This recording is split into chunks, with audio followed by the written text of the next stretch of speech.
everyone, welcome back. We got a challenging 300 level exercise today called dips and spins. We'll be working in exposure and let's get started.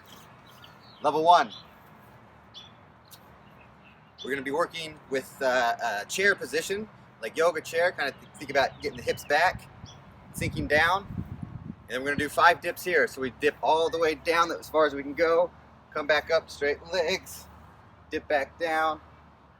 That's 2. Do to 5.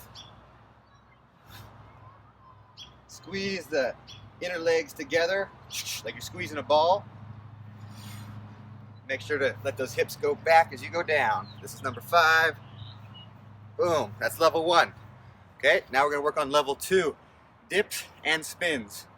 So we're going to stay here for now, dip down, come back up, and I'm going to pivot or spin to the right. This is going to turn me around, and then I'm going to do another dip here.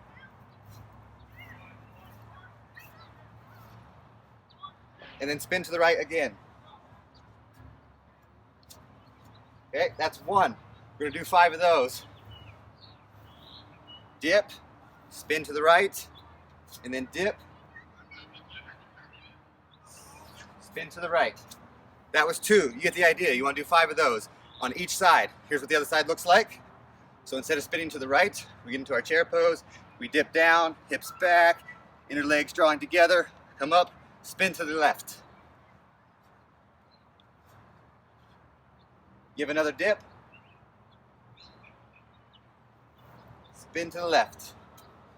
Boom. Okay, you get the idea. 5 of those on each side. Moving on to level 3, we're going to do roaming dips and spins. So starting at one end of the line, close to the anchor, coming to exposure. A little tip, in case you guys don't already practice this, while I am in exposure, I'm on the ball mounts of my feet and my heels are sinking down. Okay? From there, I'm going to dip, come back up, spin to the right, and then dip. And then spin to the left. Gonna alternate the spins this time, right, left, until I get all the way across the slack line. That's progression 3. Hope you enjoy it. Send us your videos. Send us a message if you have questions or if you want more of a challenge. Have fun with this one. Peace.